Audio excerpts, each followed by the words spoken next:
The Greedy Python by Eric Carle.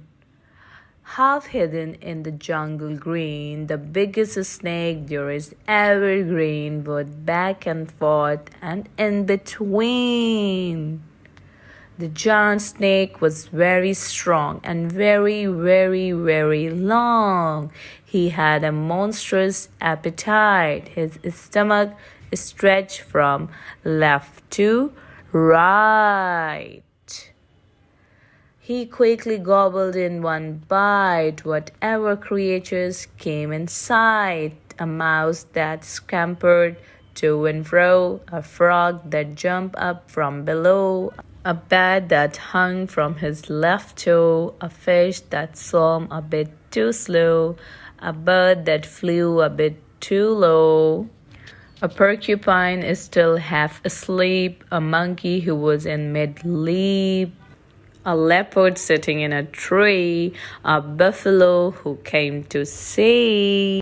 An elephant, complete with trunk, was swallowed in a single chunk. "I am far too big to eat," he cried. "Oh no, you are not," the snake replied. At last the python's meal was done, and he lay resting in the sun, the animals inside his skin. And when they all began to kick, the snake began to feel quite sick. He coughed the whole lot up again, each one of them, and there were 10.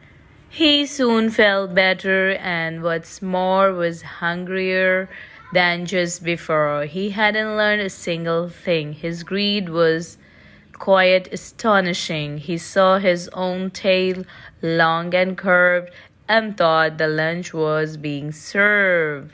He closed his jaws on his own rear, then swallowed hard and disappeared. Kindly like, share, and subscribe, Mo and friends, and press the bell icon for upcoming videos. And thank you for watching.